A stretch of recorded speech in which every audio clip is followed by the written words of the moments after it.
And we've got more of the same when it comes to the topic of conversation at hand.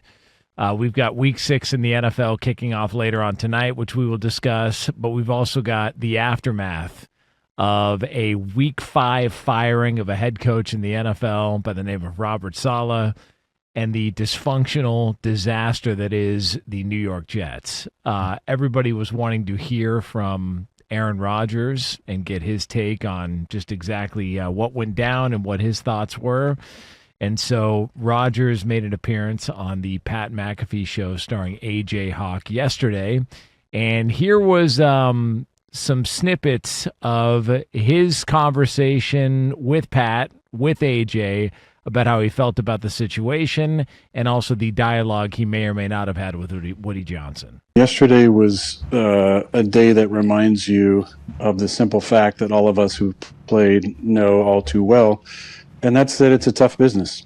It's a beautiful profession. It's incredible. It's done so much for our lives, but it's also a really tough business. I love Coach Saleh. He was a big reason why I came to the Jets. I felt like the team, was a solid team. Everything that Matt LaFleur said about him, the few interactions I've had, the times that we went against him, I just had a lot of respect for him. As far as any of the ridiculous allegations out there, I'm not going to spend more than one sentence in response to it, and that is that I resent any of those accusations because they're patently false. I did talk to Woody. Woody called me on Monday night. We had a short conversation, and he just asked me how I was doing. Obviously I got rolled up on in the game. My ankle got pretty banged up, so he just called and was asking how I was doing. Woody has no obligation to let me know of what his plans are. Whether or not he knew what he was doing in that moment is inconsequential. We need as players to take accountability for what's happened. I think that's the thing that hits you too in the moment is if I'd played better on Sunday, this doesn't happen. And as somebody who takes a lot of pride in their performance, that was the main sentiment for me yesterday. So there was a little bit of Aaron Rodgers from the Pat McAfee show. Who wants first? You can stab it first. Yeah. First stab. Yeah, man. I felt like he was pretty open, honest. I don't think he had anything to do with Woody Johnson making this decision. It didn't seem like that. I think people oftentimes overstate the power of a player. He acknowledged that. He talked a lot about that.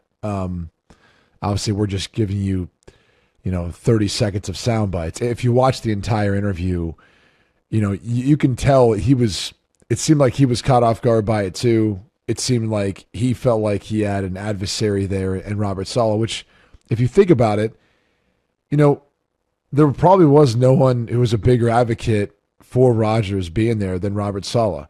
I mean, I know it's hard to imagine this, but remember the first year he got there? I mean, Robert Saleh was giddy.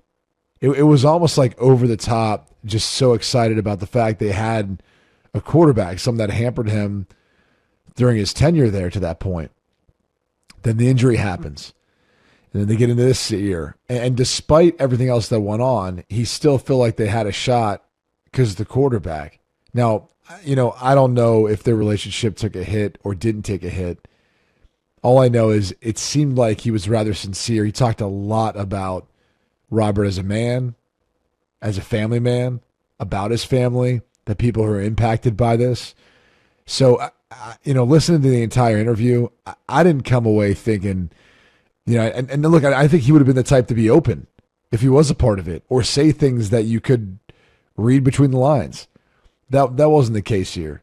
And I think when just relating to what he said, Ty Willingham's who I went to play for in college. I remember when he got fired after my sophomore year. I felt awful. I felt like I was, mostly to blame for it because I'm a quarterback. And that's how things work. And that was one of the toughest times for me in my life because it was the first time I'd really been through something like that before where, you feel accountable or responsible for not playing well enough to help your coaching staff retain their jobs. And it was tough walking around campus. It was tough, when other guys would be going out on weekends and stuff. I wasn't. I didn't feel like I had earned that right to be able to go out and have fun and all that. Like, I feel like there was still work to do. And, there's a lot of truth in what he said. If he played better, if they win that game, this isn't happening. So it's kind of crazy to think that like the impacts of a game in London, right? A game where I feel like most of us, they go over there, they play early. If you're on the West Coast, I don't even know if you see the game because it's so early. On the East Coast, I kind of love it. It's cool. We wake up, watch some football, but it feels like it's like I don't know, in this like other destination, you don't really care about it as much. Apparently, it was that meaningful to Woody Johnson because of his past, ambassadorship to the UK, or because of his, wealthy friends, or whatever the case is. It seemed like that game, the timing of that game, and where it was had more to do with it than anything else. The fact that it's a conversation point and that he is either willing to address or is forced to address whichever side he fell on when he decided to address it, I think that's the start of the issue of it all, is the fact that he had to come out and speak on it, which means that it's directly pinpointed on him. Fair or not fair, that's the case here. I think also looking at it, when listening to the way he's kind of discussing it, you just start to wonder, in the sense of him having to address it, as I mentioned, and him having to be open about his personal situation with the coach. It speaks to his level of relevance, for one.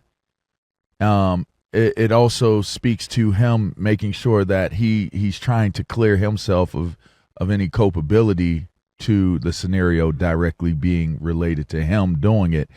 So it led me to the next thought. He's right. He doesn't, Woody Johnson doesn't have to disclose to him what he's going to do. I just find it strange. I find it strange that Woody Johnson would fire him after 5 games if Aaron Rodgers indeed loves Robert Saleh. Because I don't think that Aaron Rodgers would be the only one that would come out and say how much he respects or has love for the man and the coach. They're doing poorly. They're doing poorly as a team. If you're doing poorly as a team and Aaron Rodgers is your quarterback and he's playing, it just makes me wonder, is it the interactions between him and Rodgers on the field? Is it his interactions with the media and how he's responded to things that are taking place that have become major news headlines in sports media? There's a reason why Woody had this, if we want to call it knee-jerk reaction to what happened when they went overseas to play, or if we want to call it something that he's been thinking about, he's been teetering on. I don't know what side of it that Woody Johnson falls on as to why he made the decision. But nonetheless, he made the decision. And the word that keeps coming out of Aaron Rodgers' mouth, which I think is very relevant, is accountability. Everybody has to be accountable for the fact that the Jets are underperforming. And none more so than the owner of the team should be more accountable for what it is that's taking place. So to me, I think the decision does not make this team a better team unless we're saying that the decisions that were being discussed by Saleh, still as the head coach, are maybe the direction you're going in and trying to figure out a new play caller. I still don't think in season, game 5, I just don't think that move improves the forecast of this team, like Woody Johnson said in his quotes. So I don't know if this clears, him going in media, Aaron Rodgers going in media clears him of being blamed for this, or if that salvages anything that could have been maybe broken in the locker room. I mean, I appreciate it. It did sound candid to me. I'll say that. I appreciate the fact that he's always talking about what he thinks, and he didn't, shy away from it this time as well. I take it at face value what he said. I just wonder if the collateral damage of this is already done, even with him providing clarity as to what his involvement or lack thereof to this scenario, what the impact of that all is. And I thought he came off sincere as well too. One of the things that I thought he said later on in the interview that was telling to me is when he said, look, regardless of, however, this was handled, there was going to need to be some changes. And it was almost like an admission on his part that, yeah, offensively with Nathaniel Hackett calling plays, whatever it is, there's going to need to be some changes. And the report is that there's going to be changes, that Jeff Ulbrich is going to, Todd Downing is going to be the play caller, last I had heard, and that Nathaniel Hackett will take a step back in his role and his duty. And Rodgers came off to me as someone who felt really disappointed that it didn't work out with Robert Saleh. But I think also professional and weathered enough in the business to realize, man, this was always the possibility. I just wish it went differently. I just wish we would have played better, or there would have been a better result, or I wouldn't have gotten hurt 4 games into the season. Because to me, and when people try to put together, well, he had a conversation with Woody Johnson, and then afterwards, there was a conversation with Robert Saleh letting people know that Nathaniel Hackett was going to be out, and then 5 minutes later, he was fired. Like Rodgers even said in the interview, I was in the training room getting medical attention, and then all of a sudden phones started ringing everywhere, and next thing you know, Robert Saleh is gone.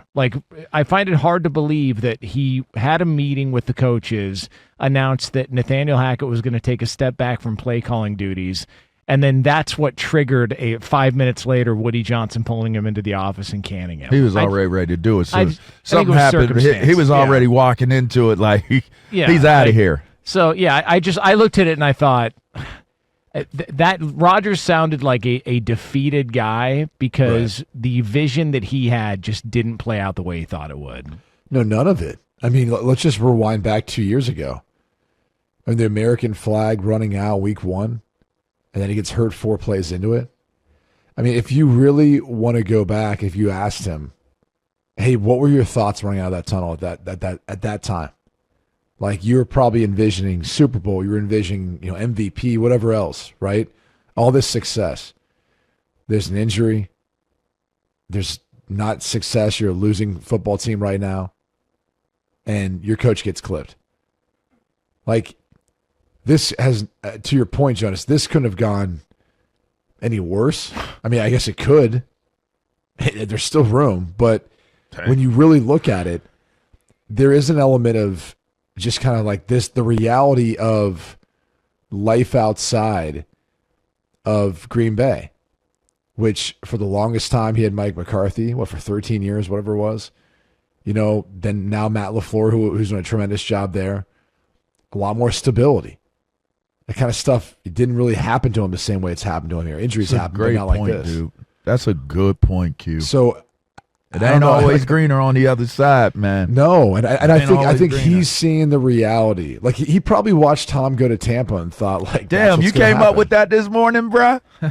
You feeling bright and bushy-eyed today, Q? You know what I'm saying, though? No, I do. He watched Tom do it, and he thought, that's going to be me, man. I'm one of the greats. I'm one of the first ballot Hall of Famers. And it's been anything but that. And I also think the other thing that I wonder is, have you guys ever had a conversation with someone where, and then they're in a position of power, and they literally take your, whatever you said, they take something from it, and they immediately apply it moving forward. And you're like, oh, well, I didn't know that was going to happen.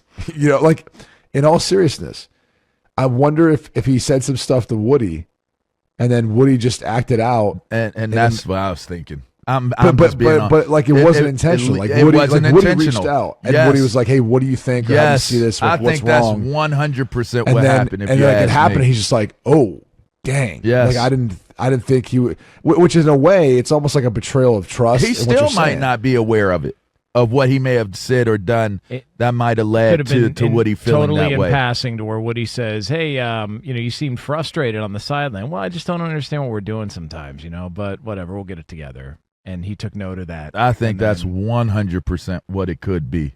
That would be the most logical reason as to what it could be.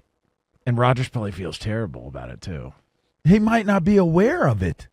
That's the thing. He seemed pretty aware of the fact that had they played better. That's 100% had they played better. But then doesn't that lead you to the question of why get rid of the head guy immediately?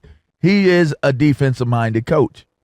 Why wouldn't you just get rid of if you're going to take away the play calling, why not just get rid of the play caller and bring in the new play caller and go from there? That was one of the reports that Saleh wouldn't fire Hackett, but he was planning on demoting him.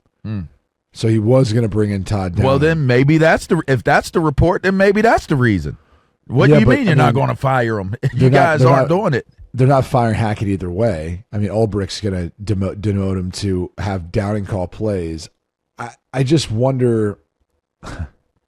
I wonder if there was an element of, again, whatever he said, Woody acts irrational, and then now Rodgers in a tough spot because, yeah, he's probably close with the owner in the sense of he's obviously asking him for advice, different things like that, but it's also the guy signing your paychecks.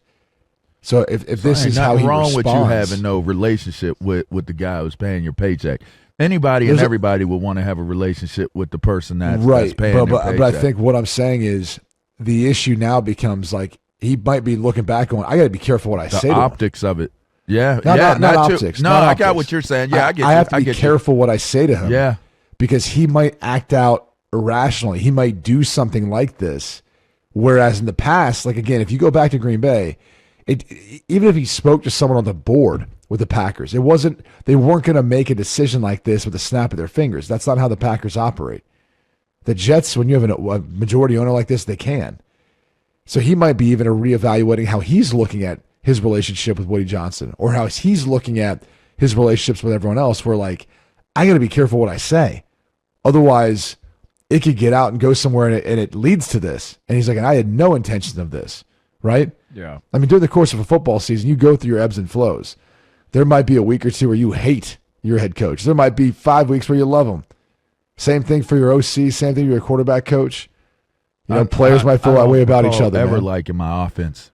There you go. See, I don't recall ever liking him in the pros. Years where LaVar hated his offense and Washington. Hated him. Damn. Like looking at him like, all right, let's give him another chance, fellas.